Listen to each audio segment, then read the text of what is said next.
주님의 은혜와 사랑을 찬양합니다. 귀하고 복된 주님의 날 우리가 함께 모여 예배드리며 주님께 찬양을 드리오니 우리 드리는 예배와 찬양을 기뻐 받아주시옵소서. 주님, 한없이 약하고 부족한 우리의 모습을 인정하고 고백합니다. 또 주님의 은혜로 이렇게 하루하루 살아가고 있음도 우리가 고백합니다. 우리가 더욱더 주님을 알기 원하오니 우리 안에 믿음을 더하여 주시고 주님과 동행하는 삶 살아가게 하여 주시옵소서. 주님의 말씀 안에서 살아가는 방법을 찾게 하시고 세상을 쫓는 자들을 되지 않도록 우리와 함께 하여 주시옵소서. 하나님, 우리가 단지 나를 위한 신앙생활이 아니라 온전히 주님께 기쁨을 드리는 그런 믿음의 사람들이 되기를 원합니다. 그리스도의 향기를 풍기는 우리 시민교회와 교우들이 되게 하여 주시옵소서. 이웃을 돌아볼 줄 알고 먼저 손 내밀 줄 아는 그런 시민교회가 되게 하여 주시옵소서. 유치부에서 작년에 이르기까지 모든 세대가 서로 협력하며 함께 웃고 함께 오는 성령 공동체로 바로 서게 하여 주시옵소서. 추워진 날씨로 인해서 우리의 몸과 마음이 피곤하고 아프지 않게 하여 주시고 또 건강의 문제로 어려움 가운데 있는 교우들이 있습니다. 하나님 그들을 만져주시고 위로하시고 회복시켜 주시길 간절히 기도합니다. 또 다양한 문제들로 어려운 가운데 있는 이들이 있다면 필요한 방법들로 해결해 주시고 함께하여 주시옵소서. 오늘도 주의 말씀 전해주실 목사님께 능력을 더하시고 그 입술을 통해 흘러나오는 하나님의 말씀을 듣고 우리의 심령이 변화되어 하나님 보시기에 합당한 삶을 살아가게 인도하여 주시옵소서. 이 시간 예배를 드리며 우리의 마음이 새로워지기를 원하오니 성령님 함께하여 주시옵소서. 이 예배의 모든 것을 주님께 맡겨드리며 예수님의 이름으로 기도합니다. 아멘.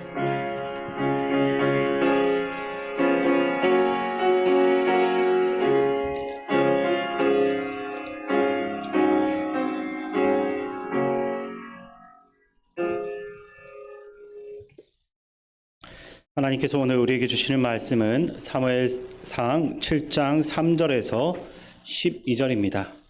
구약 성경 417쪽입니다. 사무엘이 이스라엘 온 족속에게 말하여 이르되 만일 너희가 전심으로 여호와께 돌아오려거든 이방 신들과 아스타롯을 너희 중에서 제거하고 너희 마음을 여호와께로 향하여 그만을 섬기라. 그리하면 너희를 블레셋 사람의 손에서 건져내시리라. 이에 이스라엘 자손이 바알들과 아스타롯을 제거하고 여호와만 섬기니라. 사무엘이 이르되 온 이스라엘은 미스바로 모이라. 내가 너희를 위하여 여호와께 기도하리라 하매 그들이 미스바에 모여 물을 길어 여호와 앞에 붓고 그날 종일 금식하고 거기에서 이르되 우리가 여호와께 범죄하였나이다 하니라. 사무엘이 미스바에서 이스라엘 자손을 다스리니라. 이스라엘 자손이 미스바에 모였다 함을 블레셋 사람들이 듣고 그들의 방백들이 이스라엘을 치러 올라온지라. 이스라엘 사람들이 듣고 블레셋 사람들을 두려워하여 이스라엘 자손이 사무엘에게 이르되 당신은 우리를 위하여 우리 하나님 여호와께 쉬지 말고 부르짖어 우리를 블레셋 사람들의 손에서 구원하시게 하소서 하니 사무엘이 젖먹는 어린 양 하나를 가져다가 온전한 번제를 여호와께 드리고 이스라엘을 위하여 여호와께 부르짖음에 여호와께서 응답하셨더라. 사무엘이 번제를 드릴 때 블레셋 사람이 이스라엘과 싸우려고 가까이 오매 그날에 여호와께서 블레셋 사람에게 큰 우레를 발하여 그들을 어지럽게 하시니 그들이 이스라엘 앞에 패한지라. 이스라엘 사람들이 미스바에서 나가서 블레셋 사람들을 추격하여 벳갈 아래에 이르기까지 쳤더라. 사무엘이 돌을 취하여 미스바와 센 사이에 세워 이르되 여호와께서 여기까지 우리를 도우셨다고 그 이름을 에베네셀이라 하니라. 아멘. 이 시간 우리 서로를 보면서 인사 나누겠습니다. 반갑습니다. 잘 오셨습니다.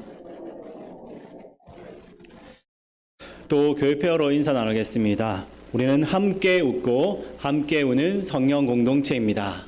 한 번만 더 인사 나누겠습니다. 잘 될 것입니다. 네. 순간적으로 제 옆에 앉아주셔서 감사합니다 할 뻔했습니다. 네, 그것도 참 좋을 것 같습니다. 자, 오늘 본문 속의 이야기는 이스라엘 역사 중에서 아주 심각한 위기를 보여주고 있습니다.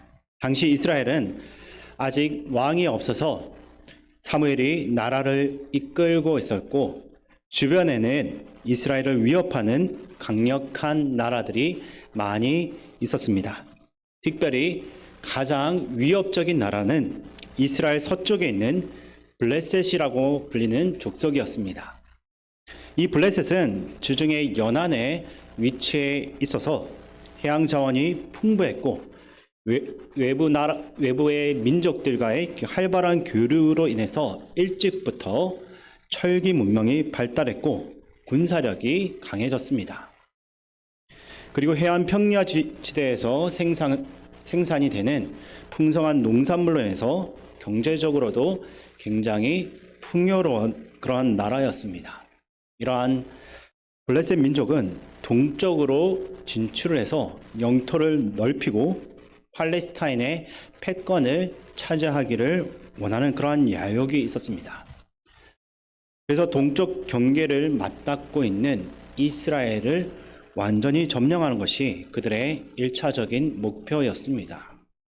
반면 이스라엘은 가나안에 정착한 지 수백 년이 지나갔지만 그동안에 이렇다 할 큰 발전을 이루지 못하고 속수무책으로 그 옆에 있는 블레셋에게 당하고만 있었습니다. 사무엘상 4장을 보게 되면 블레셋 사람들의 살력이 심히 커서 이스라엘 보병 중 약 3만 명이 되는 사람들이 엎드러졌고 하나님의 괴는 빼앗겼다라는 그러한 장면들이 묘사되고 있는 것을 우리가 볼 수가 있습니다. 블레셋의 공격으로 이스라엘 군인이 죽었다. 이것은 이스라엘 군대가 완전히 전멸당해서 회복 불능의 상태가 되었다라는 것을 의미합니다. 거기다 하나님의 괴를 빼앗겼다라는 것은 더 심각한 문제가 되었습니다. 이 당시의 세계관을 가지고 있는 사람들의 관점으로 언약궤를 빼앗긴 사건을 보게 되면 이것은 이스라엘의 신인 여호와 하나님이 블레셋 민족의 신에게 패배했다라는 것을 의미하기 때문입니다. 그래서 오늘 본문은 그러한 위기 속에서 우여곡절 끝에 언약궤가 돌아오기는 했지만 지역을 제패하고자 하는 야욕을 가지고 있는 이 블레셋이 언제 다시 쳐들어올지 모르는 공포 가운데 사로잡혀 있는 그러한 상황인 것입니다. 이 두렵고 절망적인 상황 속에서 선지자 사무엘의 첫 번째 해법은 어떤 것이었습니까? 본문 3절을 제가 읽어드리겠습니다. 사무엘이 이스라엘 온 족속에게 말하여 이르되 만일 너희가 전심으로 여호와께 돌아오려거든 이방 신들과 아스타롯을 너희 중에서 제거하고 너희 마음을 여호와께로 향하여 그만을 섬기라. 그리하면 너희를 블레셋 사람의 손에서 건져내시리라. 아멘. 블레셋 사람의 손에서 구원을 받는 첫 번째 해법은 우상을 섬기던 것에서 돌아서서 여호와를 향하는 것이었습니다. 이 사무엘이 가장 먼저 외치는 것이 영적인 부분의 변화를 외치고 있는 것입니다. 지금 이스라엘의 상황에서 그들에게 가장 현실적인 해법은 어떤 것이었겠습니까? 그나마도 남아있던 사람들을 최대한 다 소집해서 군대를 조직하고 또 무기로 쓸만한 것들을 다시 모으거나 주변에 좀 호의적인 나라들에게 도움과 원조를 요청해서 위협적인 블레셋에 저항할 준비를 한 것이 그들이 현실적으로 해야 할 그런 조치들이었습니다. 그야말로 가지고 있는 모든 것들을 다 털어서라도 이 어려운 위기를 막아야만 할 형편이었던 것입니다. 하지만 사무엘은 전혀 그런 것들에 대해서 이야기를 하지 않고 있습니다. 그러니까 문제와 위기 앞에서 이것 자체를 끌어안고 어떤 인간적인 효과적인 조치에 대해서 고민하기에 앞서서 먼저 해야 할 일은 하나님 앞에서 자기 자신을 들여다보아야 된다라는 것입니다. 즉 하나님 앞에서 내가 어떻게 살아왔는가, 이 근원적인 질문으로 자신을 먼저 돌아봐야 된다라는 것입니다. 당시 이스라엘의 군사력과 경제력 같은 눈에 보이는 것들이 진짜 문제가 아니라 그들의 신앙이 가나안에 정착된 이유로 잘못되어져 있다라는 것입니다. 이스라엘은 경제력이나 군사력 같은 것들이 다 부족하고 아예 없었어도 하나님이 역사해 주시고 도와주셔서 가나안에 정착해 살아가고 있었습니다. 이 부분을 사무엘이 짚어주면서 우상을 섬기는 방향에서 돌이켜 하나님을 향하고 잘못 가던 방향에서 다시 옳은 방향으로 돌아가라는 것입니다.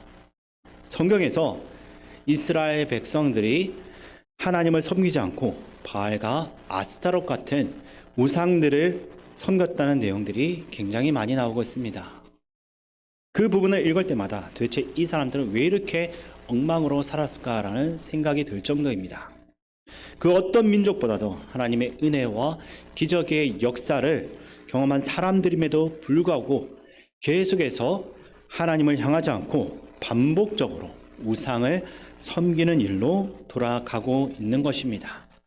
그런데 이 바알을 비롯한 가나안의 우상들은 소위 말해서 풍요와 다산을 상징하는 그러한 신들입니다.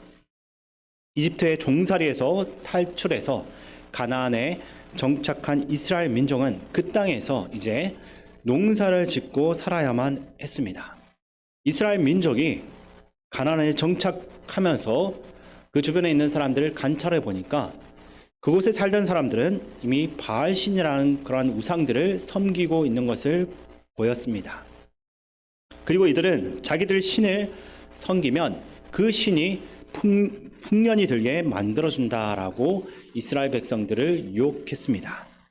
이스라엘 사람들의 생각에 우리가 지금까지는 나그네 생활에서 지켜주고 적들로부터 보여준 하나님을 섬겨왔지만 이제부터는 이곳에서 농사를 짓고 살아야 되는데 풍요를 가져다 주는 바알을 섬기는 것이 옳은 것이 아닐까라고 생각을 하게 된 것입니다. 바알 우상이 더 의지할 만하고 우리한테 진짜 풍요를 가져다 줄 것이다라고 마음을 바꿔 먹은 것입니다. 그래서 그들은 눈앞의 현실 때문에 결국 하나님을 버리고 바알 우상으로 갈아타게 된 것입니다. 하지만 하나님을 떠나자 그들에게 찾아온 것은 그들이 애초에 기대했던 풍요와 번영이 아니었습니다. 열심히 농사를 지어놓으면 주변 민족들이 쳐들어와서 다 빼앗고 군대를 모아서 대적을 하지만 처참하게 무너지게 됩니다. 민족의 생존 자체가 이전보다도 더 위태로워진 것입니다.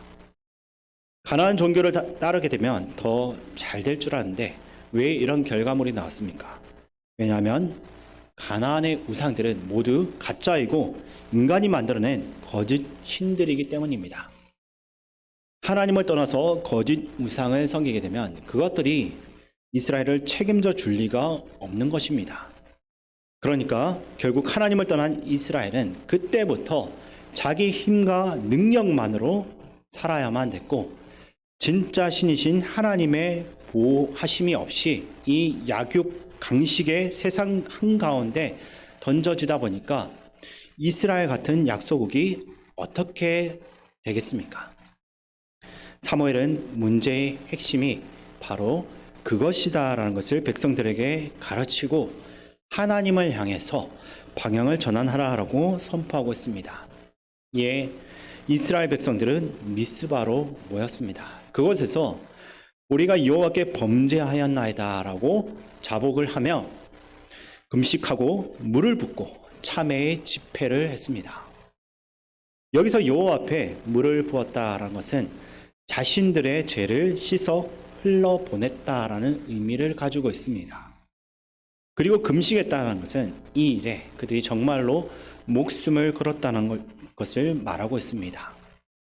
이스라엘 민족이 모두 모여서 목숨을 내놓고 금식을 하며 회개의 눈물로 죄를 씻어내는 참회를 하나님 앞에 올려드리고 있는 것입니다. 그로부터 이스라엘의 희망의 역사가 시작된 것을 위의 본문을 통해서 우리는 볼 수가 있습니다. 한국교회 초기에 하디 선교사님이라는 분이 있습니다. 이 하디 선교사는 캐나다 출신의 선교사이시고 캐나다 최고의 명문대학인 토론토 이과대학을 졸업하셨고 25살이라는 젊은 나이에 우리나라의 가족과 함께 의료 선교사로서 들어오셨습니다.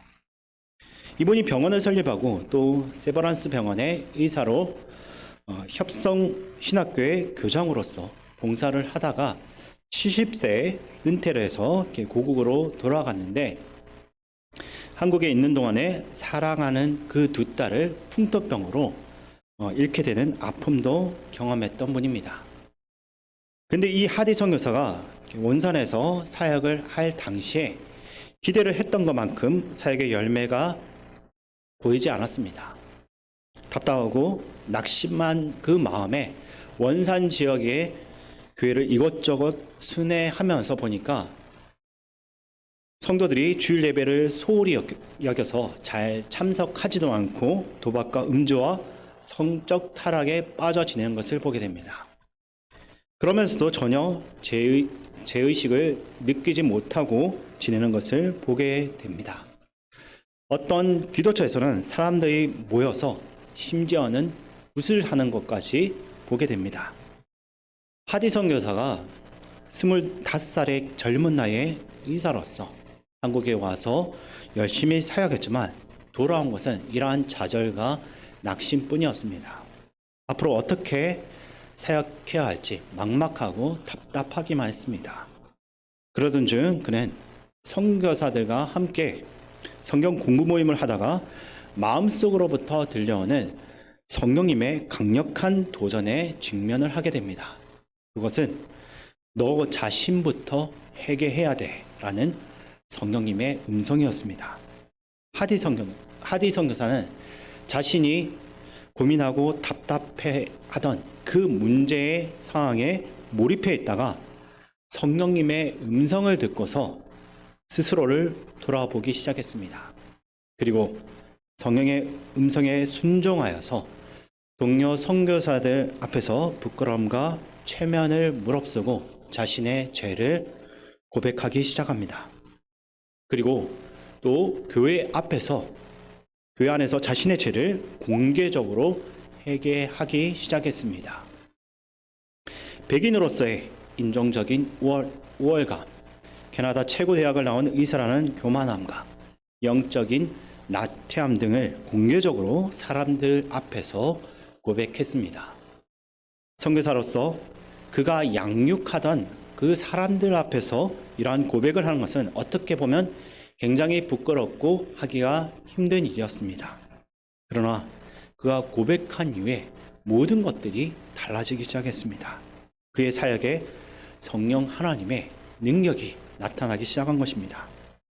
사실 이러한 일들이 일어나기 전에 하디 선교사는 그가 섬기던 병원에서 환자들이 가장 기피하는 의사였습니다. 대부분의 사람들은 너무나 차가운 이 외국인 의사 선교사한테 치료를 받느니 차라리 아파 죽는 것이 더 낫겠다라고 하면서 하디 선교사에게 치료받기를 거부했습니다. 하지만 그가 회개한 이후 그의 성품과 인격이 완전히 변화되었습니다. 주저하던 사람들이 몰려들었고 환자들은 하디가 은혜를 받은 후에 손만 대어도 병이 나았다라고 증언하고 있습니다.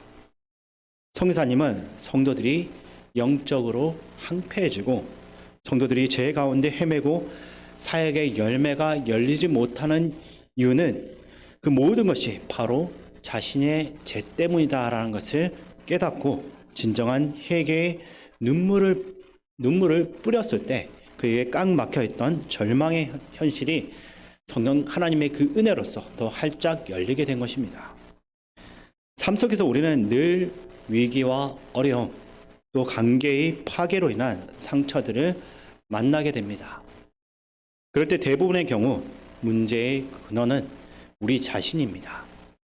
지금 고난과 위기에서 회복과 구원을 바라보거나 막다른 길에 있다라고 느끼신다면 잠깐 멈춰서서 우리의 삶을 잘 관찰해 보아야 합니다. 하나님이 어떤 은혜를 베풀어 주었는지 우리가 볼 수 있을 것입니다. 내가 하고 있는 일, 내가 만나는 사람들, 내 옆에 있는 가족, 이웃들이 다 하나님의 은혜로 보이게 될 것입니다. 우리 주변에는 은혜 아닌 것이 하나도 없습니다. 그런 은혜들이 가득한데 우리는 과연 어떻게 살아왔는가? 스스로에게 먼저 질문을 던져보시기 바랍니다. 은혜 주신 하나님이 아니라 나의 우선순위는 도대체 어디에 있었는가? 세상 사람들과 똑같이 물질적인 가치관만을 쫓아다니게 분주하고 나만 중요하게 여기는 나 중심의 삶은 아니었는가? 또는 수십 년 동안 딱딱하게 굳어진 내 삶에 제약된 습관들은 무엇인가? 이런 것들을 생각해 보시기 바랍니다. 다른 사람이 문제가 아니라 내가 문제이고 하나님이 문제가 아니라 내가 잘못된 것이다 라는 것을 확인하게 되면 그 방향이 전환될 때 우리의 삶에 하나님의 희망의 빛이 비춰지기 시작할 것입니다. 분명히 하나님께서 우리들에게 그 막힌 담 가운데서도 출구를 열어주실 것입니다. 그리고 우리가 구원과 또 승리로 나아가는 두 번째 원리는 예배의 회복입니다. 지금 사무엘과 이스라엘이 미스바에서 금식하며 눈물 흘리고 회개하는 이러한 집회를 하고 있습니다. 이 소식이 블레셋까지 들어가게 되는데 블레셋 입장에서는 좋은 기회가 왔다라고 판단을 했습니다. 객관적으로 정말로 좋은 기회입니다. 이스라엘 군대가 다 괴멸되었고 완전히 무장 해제가 된 이스라엘의 지부와 민족이 전부 한 곳에 다 모여 있는 것입니다. 이들을 포위해서 정말로 한 방에 끝낼 수 있는 상황이 된 것입니다. 이제 마지막 결정타를 날릴 준비를 하고 블레셋은 미스바를 향해서 쳐들어갑니다. 그럴 때 사무엘은 어떻게 하고 있습니까? 본문 9절을 함께 읽겠습니다. 사무엘이 젖 먹는 어린 양 하나를 가져다가 온전한 번제를 여호와께 드리고 이스라엘을 위하여 여호와께 부르짖음에 여호와께서 응답하셨더라. 아멘. 보통의 다른 제사들은 제물에 기름 부위만 태우고 고기 부위는 제사장들이나 사람들이 나눠 가질 수 있도록 하고 있습니다. 그러나 이 번제라고 하는 제사는 하나도 남김이 없이 모든 것을 온전히 하나님께 다 드리는 제사입니다. 근데 여기서 온전한 번제를 드렸다라는 말 속에는 그동안 그들의 예배를 온전히 제대로 드리지 않았다라는 의미도 들어있는 것입니다. 그동안 그들은 예배를 잃어버렸습니다. 하나님께 예배하지 않고 헛된 우상을 예배했습니다. 또 하나님께 예배는 드리기는 했어도 타락한 제사장들과 백성들이 결탁을 해서 하나님께 드리는 제물을 훔쳐갔습니다. 온전한 예배가 아니었습니다. 그러한 이스라엘 백성들은 이제 하나님만을 온전히 섬기고 예배가 회복이 되는 그러한 자리로 나아가고 있는 것입니다. 우리의 예배는 어떻습니까? 내 모든 뜻과 정성을 다해서 올려드리는 번제의 마음으로 예배를 드리고 있습니까? 아니면 예배를 통해서 내 필요가 채워지기를 바라는 그러한 마음으로 나와 있습니까?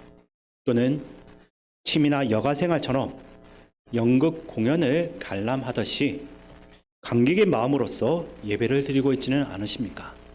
이것을 생각해 보셔야 됩니다. 예배라는 말에는 서비스라는 뜻이 있습니다. 이 서비스는 하나님 백성들이 하나님을 섬긴다는 뜻입니다. 근데 하나님께 서비스하는 것이 아니라 우리가 혹시 서비스를 받으려고만 나오고 있지는 않습니까? 우리의 예배가 우리 자신을 통째로 온전히 드리는 그러한 번제로 변화되어야만 하는 것입니다. 예배 시간에 드리는 우리의 찬양과 기도와 고백에 정성과 중심이 담겨 있어야 합니다. 형식적이고 습관적인 예배는 우리 안에서 사라져야 됩니다. 찬송 한 구절을 부를 때에도 우리의 마음을 전부 담아서 간절함과 진실함으로 하나님께 올려드릴 수 있어야 됩니다. 그렇게 하나님을 섬기고 예배할 때 우리가 상상할 수 없는 놀라운 구원과 승리의 자리로서 나아갈 수가 있는 것입니다. 우리의 목표가 하나님일 때 그 결과로서 축복이 우리에게 오는 것입니다. 이제 말씀은 마무리하겠습니다. 예배는 선택이 아닙니다. 하나님이 내 생명을 구원해 주셨다는 이 은혜를 진짜 믿는 사람이라면 모든 것을 헌신하며 드리지 않으면 견딜 수 없는 마음으로 열정을 다해서 드리는 것이 예배입니다. 그리고 그렇게 순수하게 하나님을 예배할 때 하나님은 다시 큰 은혜로서 우리에게 베푸시고 우리의 문제를 해결해 주시고 우리의 그 답답한 삶을 열어주시는 것입니다. 죄를 자복하고 온전한 예배를 드리면 영적 회복을 향해 나아가는 이스라엘 백성들에게 하나님은 어떻게 응답하셨습니까? 강력하고 견고한 군대로서 세계 최강의 힘으로 밀려 들어오는 블레셋에게 10절 말씀을 보게 되면 하나님은 천둥 번개를 보내서 그들을 간단하게 흩어버리셨습니다. 그런 그들을 이스라엘은 칼 한 번 휘두르지 않고 하나님으로부터 승리를 선물로 받았습니다. 우리도 이스라엘처럼 우리의 미스바로서 나아갈 수 있기를 바랍니다. 진정한 참회와 온전한 예배로 회복할 수 있기를 바랍니다. 또한 지금까지 살아오면서 경험한 수많은 하나님의 도움의 손길을 한번 이 시간 떠올려 보시기를 원합니다. 하나님이 도와주시지 않았다면 우리 중 누가 여기에 있을 수가 있겠습니까? 오늘 내 입으로는 어떻게 할 수 없는 어려운 문제와 고민 때문에 답답한 그러한 분들이 있다면 미스바로 나아가야 합니다. 하나님께서 여러분들에게 또 우리 모두에게 반드시 응답하실 것입니다. 하나님의 놀라운 승리의 응답 속에서 축복을 다 누릴 수 있는 우리 모두의 삶이 될 수 있기를 주님의 이름으로 축원드립니다.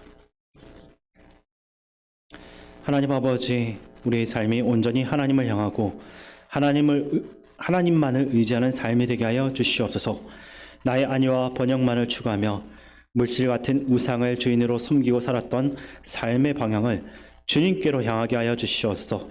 우리의 제약된 습관을 깨고 거룩한 하나님의 자녀의 삶이 회복되게 하여 주시고 하나님 은혜에 감사하며 진정으로 드리는 예배, 온전하고 참된 예배, 그러한 예배자들이 다 되게 하여 주시옵소서.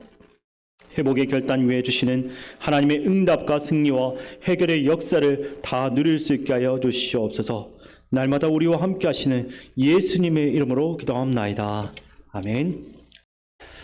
네, 교회 소식을 말씀드리겠습니다. 권사회 원례회가 찬양예배 후에 찬양대 연습실에서 있습니다.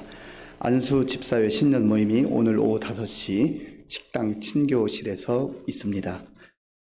저는 내일부터 목요일까지 장로의 신학대학교 총동문회 정기 총회 및 수련회에 참석할 예정입니다. 위에서 기도해 주시기 바랍니다. 구역장 권찰 모임이 이번 주 수요일부터 기도 이후에 재개가 됩니다. 그리고 각 구역에서는 구역 예배를 다시 시작해 주시기 바랍니다.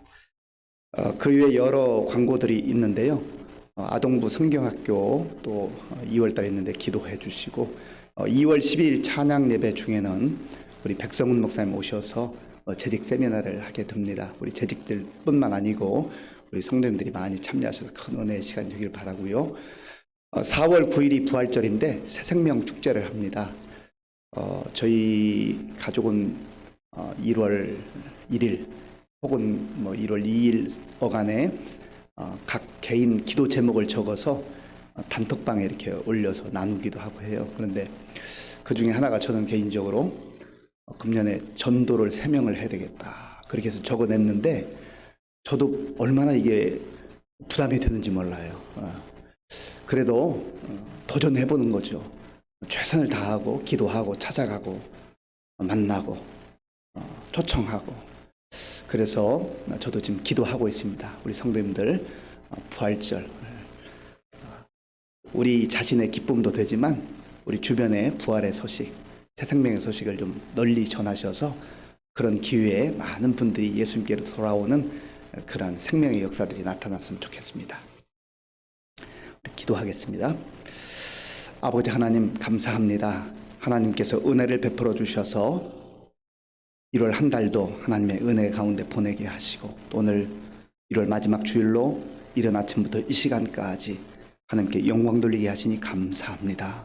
하나님 시마다 때마다 우리와 함께 하시며 위기 가운데서도 우리를 내버려 두지 아니하시고 기도의 자리에 모여서 기도하는 주의 백성들을 긍휼히 여겨주시고 하나님의 방법으로 놀라운 승리를 허락하시는 하나님인 것을 다시 한번 알게 하시고 우리의 주어진 삶의 여건 속에서